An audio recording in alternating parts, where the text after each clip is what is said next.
Chapter 25. No, I say, when I look at the route Lark has arranged for us to break into the center. I feel a gut-wrenching shock of revulsion. Not a chance, not even for Ash will I go into that.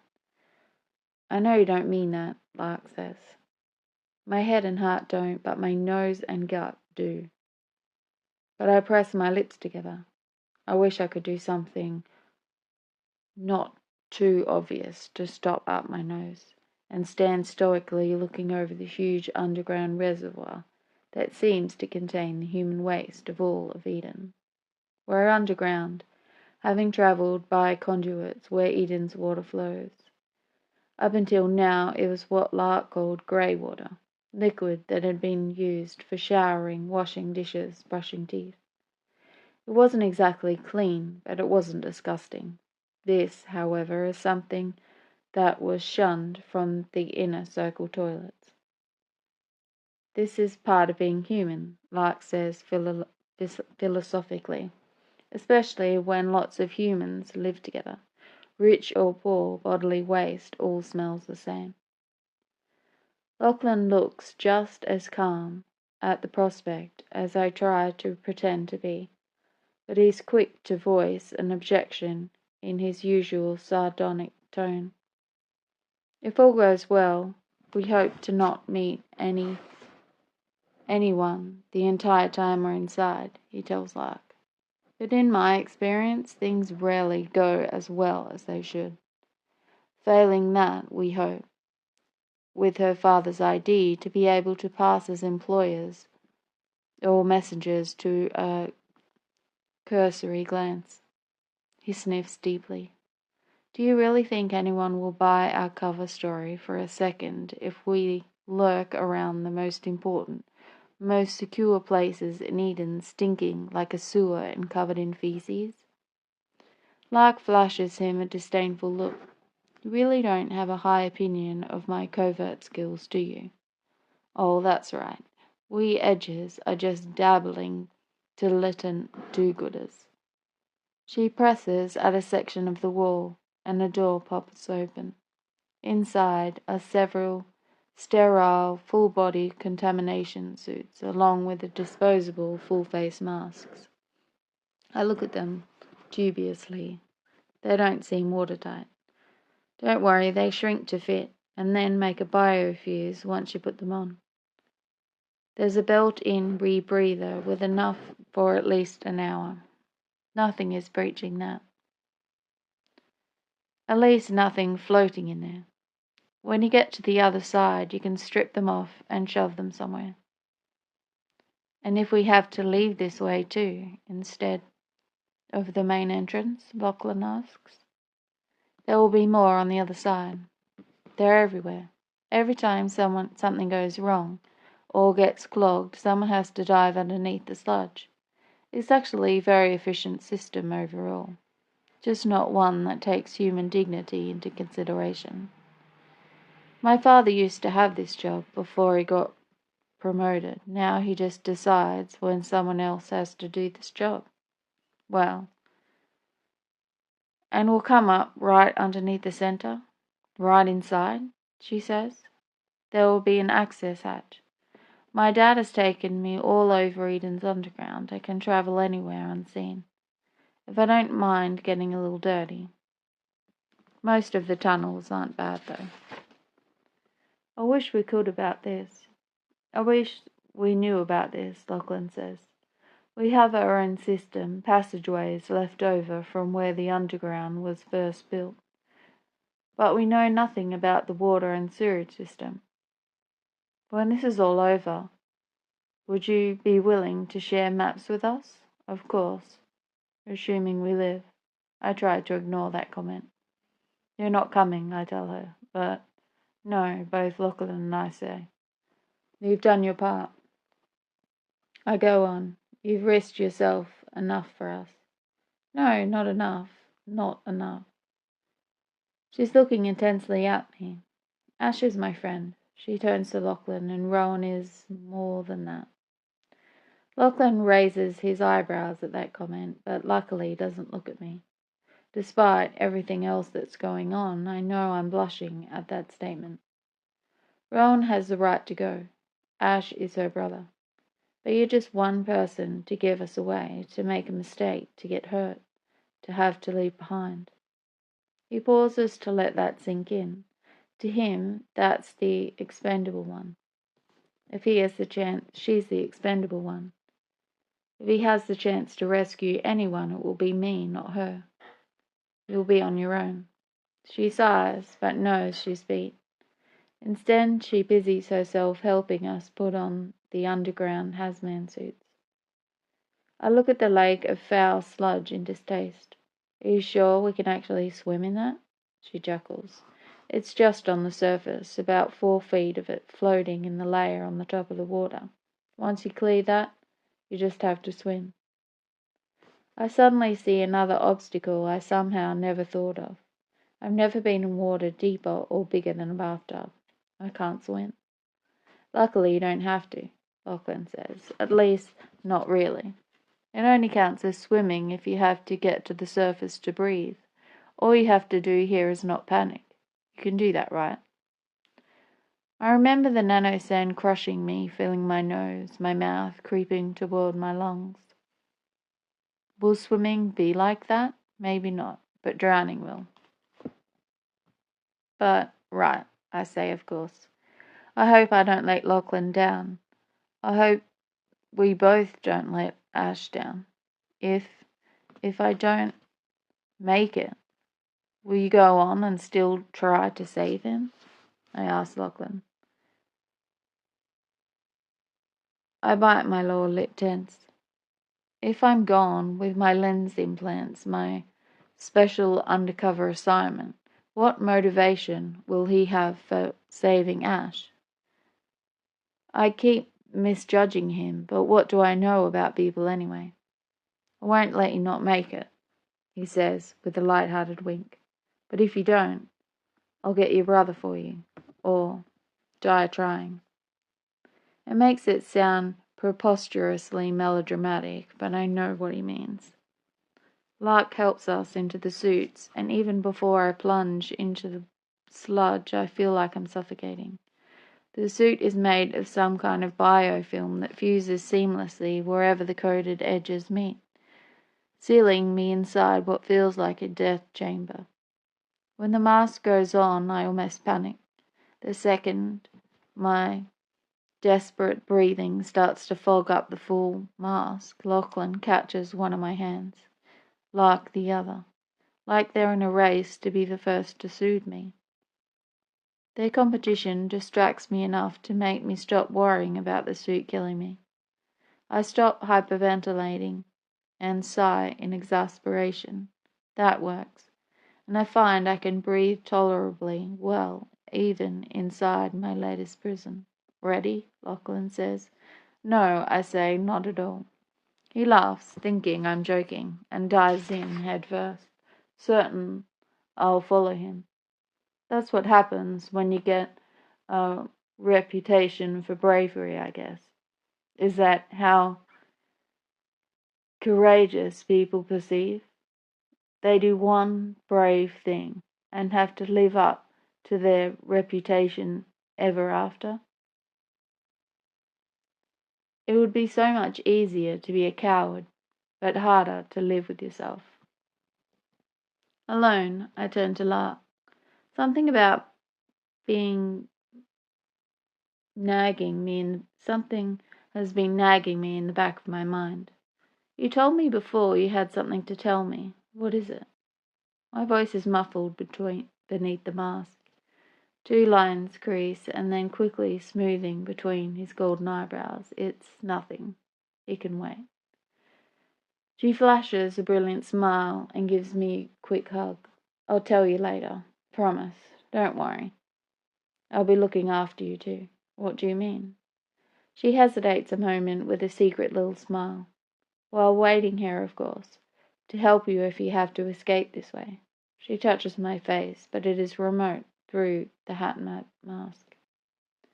Lachlan surfaces in the filth, beckoning me urgently. Awkwardly, I plunge in after him. Terrible blackness weighs me down, clings to me with its foulness, so that even though know none of it is touching my skin, I feel deeply contaminated. Then, wonderful lightness. I'm clear, pure, in a crystal, weightless world. The wastewater pool is huge, but lights set along the walls beam inward, making a star pattern of silvery illumination. Is this swimming? This cool, clear hovering that seems to strip all my cares away? I wish I could shrug out of the protective suit and feel the water on my skin. Then I try to move, and I realize that this is an alien world. Only technology is keeping me alive down here. I have an abstract idea of how to swim, of course. I've seen vids of people swimming. I move my arms a certain way. I kick my legs. In my head, it makes sense. My first arm stroke sends me spinning sideways. I try to kick and somersault through the water. Lachlan grabs me and studies me with one hand on the small of my back, one under my arm. I hold my breath and start to rise upward towards the ceiling of sludge. Lachlan pushes me down and mimes a proper swimming technique. I try, but end up in the modified crawl as if I'm scaling a weird kind of malleable wall. But it moves me along, however awkwardly, and we head towards the tunnel. Once inside, I can pull myself along the walls. It's an animalistic kind of four-legged gallop, and would be fun if it wasn't for our destination. The rebreather built into the mask makes a gentle hum as I breathe. We've been underwater for a while now. What if the equipment fails? Even assuming I could swim or manage to not suck water up my nose. There's no route to fresh air.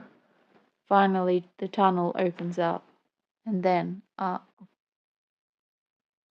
There's a current here now, with water flowing from all the center's uses down to the main city system. Luckily, the human waste goes through a separate pipe that just opens into the place we entered. So this is just a runoff from sinks and such. During the day, Lark told us the outward flow would be so strong that we couldn't swim against it. At night, though, with a skeleton staff manning the center, there's a little water use and only a gentle flow for us to swim through. That's a good sign.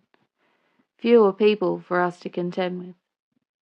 The tunnel narrows, branches, but, as instructed, we stick to the main one. It finally opens up in a bulb-shaped chamber with a multiple of pipes feeding into it. In the center of that is a hatch. We've been under a long time. The air I'm breathing seems stale, and I'm starting to feel a strange hypnotic sensation, like my focus is expanding and contracting. Lights dance in front of my eyes. I see the water flowing in front of me, but it's different water. That makes no sense. There is slightly clouded water I'm swimming in, if this strange falling crawl of mine can be considered swimming. And beyond that, no. On top of that is another water, more clear, with a different circular flow. The edges of my vision dim, and all I see is that other water. A light shines through it at an angle, making shadows of the thing moving through it. Shapes the size of my palm, shadows without color or solid form, moving in a unison so precise it must be mechanical. I squint at this vision, confused, trying to see it only more clearly. Is it here? Am I losing my mind? I pull at Lachlan's arm, distracting him from trying to open the hatch. I point at the shapes, but he doesn't understand. He thinks I'm gesturing to the hatch, and he holds up one finger. He'll have it open in a minute. He can't see what I'm seeing. He finally gets the hatch open, and in a sudden bright overhead light I can see the shapes clearly. They're fish moving in a tight school, as gaudily coloured as inner circle ladies out for a night on the town. I just see them for a flash, and then they're gone, and all I see is Lachlan at the round open hatch. What is happening to me? The fresh air will clear my head. I can't wait to tear this rebreather off. I have to suck in every breath as if it is fighting me, and my lungs feel heavy and sore. But before my head breaches the surface so I can take that yearned for breath, Lachlan shoves me down again. He pushes up the hatch, kicking hard against the resistance of the water. He minds something, and it is a long while before my fuzzy brain figures out that he's telling me there's someone up there. We can't go out yet. But we have to. There's something wrong with my rebreather. I'm out of air. Have we been down here an hour? My perception is fuzzy. I don't know what I'm doing. All I know is that I have to breathe, and I can't push with this thing over my face. I start to claw at it, pulling my desperate brute force at first, and then trying to get my fingers between the bonded layers. Somewhere in the back of my mind, I know this is a terrible idea, but I can't help myself. Lachlan tries to stop me, but I fight him as hard as if he's trying to drown me. That's what it feels like. Part of me can see his frantic eyes behind his own mask, but anything that keeps this suffocating film over my face has become the enemy. Finally, I tear it off, and as the water hits my face, I come to my senses. It's all I can do not to draw in a huge breath. I look through the water and see a blurry Lachlan inches away. He's doing something, ripping off his own mask. He comes closer. I feel his mouth on mine. He's giving me his air, his last breath, helping me hold on. I feel a moment of relief, instantly clouding by the thin thoughts that there's no more air after this for me, or for Lachlan. I want to tell him something. Bubbles escape my mouth. All the words are lost to the water. Then he wrenches the hatch open and shoves me upward. I grab the rim. My head breaches the surface and I gasp. The first heavy breath stings my lungs. I suck in another and another before my head clears enough that I remember Lachlan. He went so far back under his effort to push me to the surface. I start to try to dive under the water to help him, knowing that I'm more likely to drown him than to help him. But without the rebreather, I feel like I'm drowning as soon as my face hits the water. I can't do it. I kneel at the edge and peer over. He used the last of his air, his strength, to save me. I can see him far below the surface, indistinct. Is he moving? Is he trying? He saved me when I was drowning in the nano-sand. Lachlan, I call in despair and plunge my hands helplessly into the water. There's nothing I can do. He's just a dim, dark shape from beneath the water, sinking deeply every moment. Suddenly, there's another shape there. In a confusion of movement, I see a shadow appear and merge with him. The shapes get bigger. They're coming up. There's someone else down there pushing Lachlan to the surface. The second he's close enough, I reach down and grab whatever I can reach. His clothes, his hands, his hair, fumbling for anything to hold on to and pull him up. His rescuer pushes from below and scrambles out herself, pulling off her rebreather as she stands dripping. Lark, I gasp. You were supposed to stay behind, stay safe.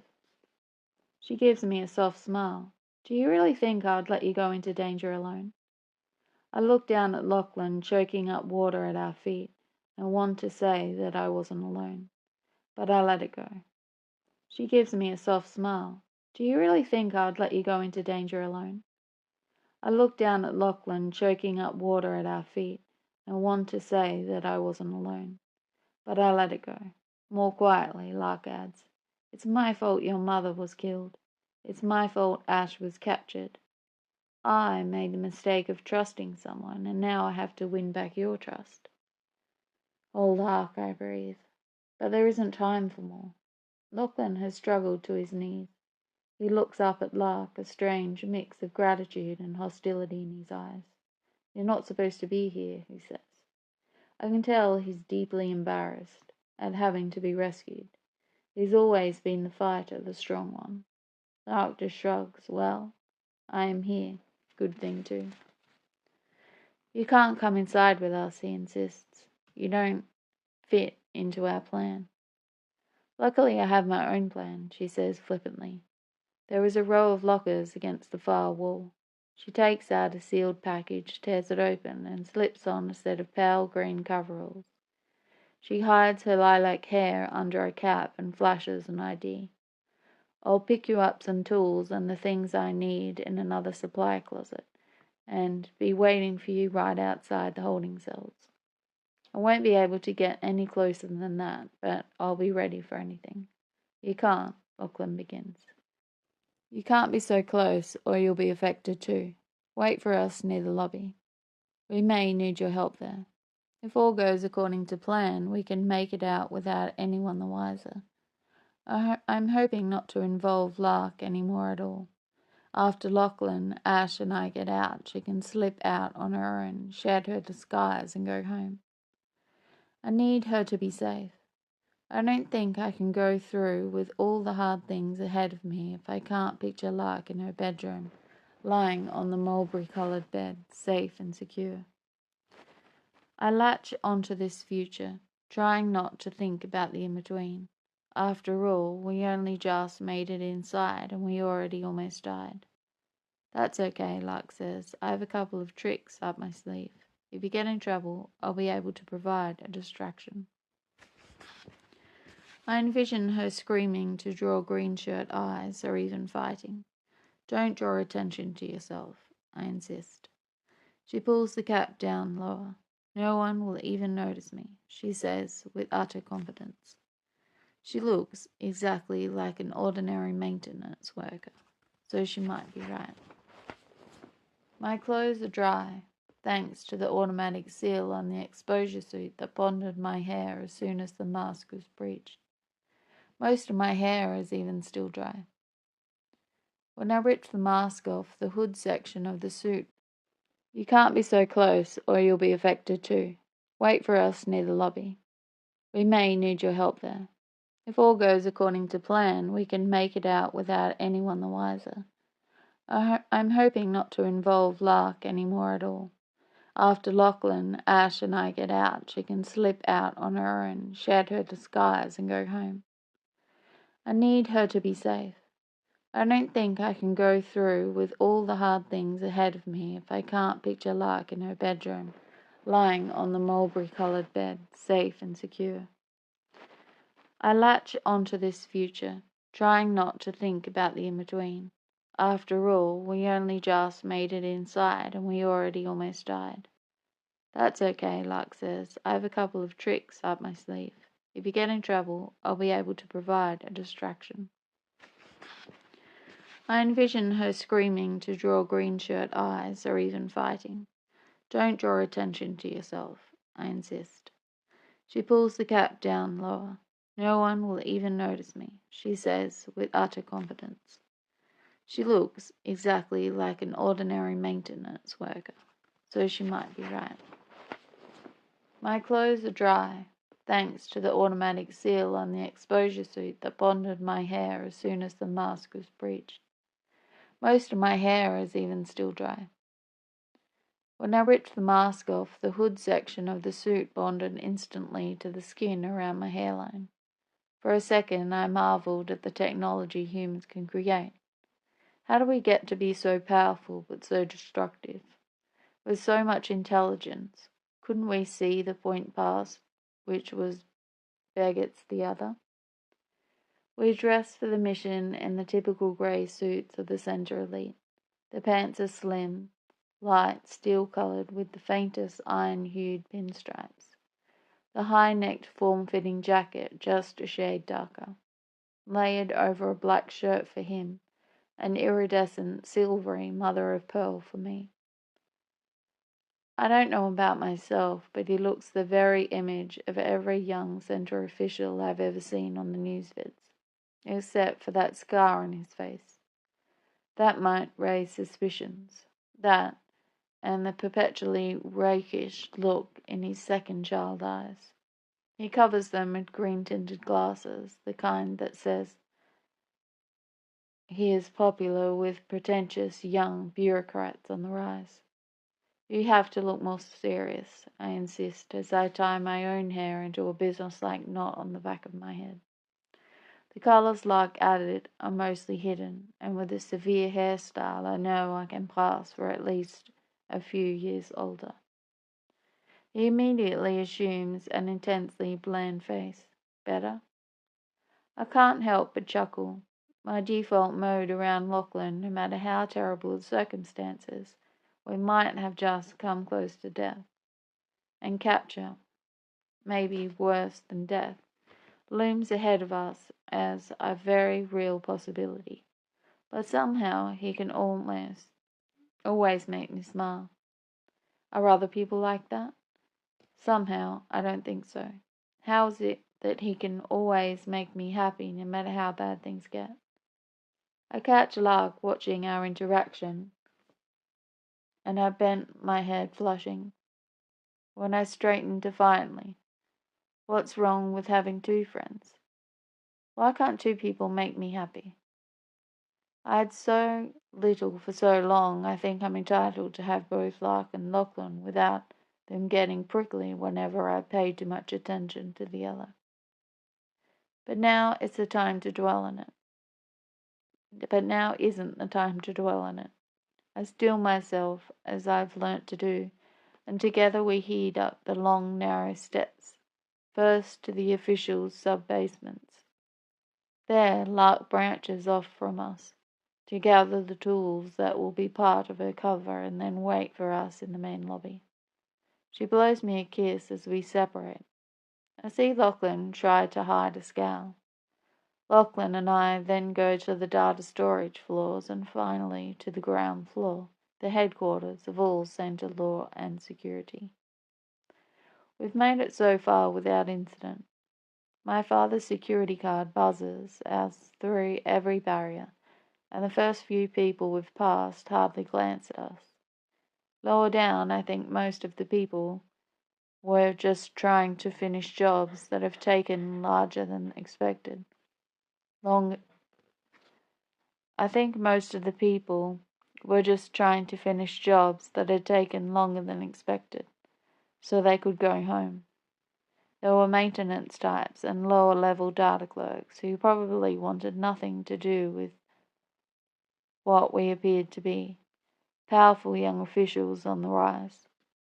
People who could make trouble for them, assign them extra tasks, criticize their work. So they lowered their eyes, pretended we didn't exist, and hoped we showed them the same curiosity. Here on the ground floor, though, things get harder. Now we have to make sure our story is perfect.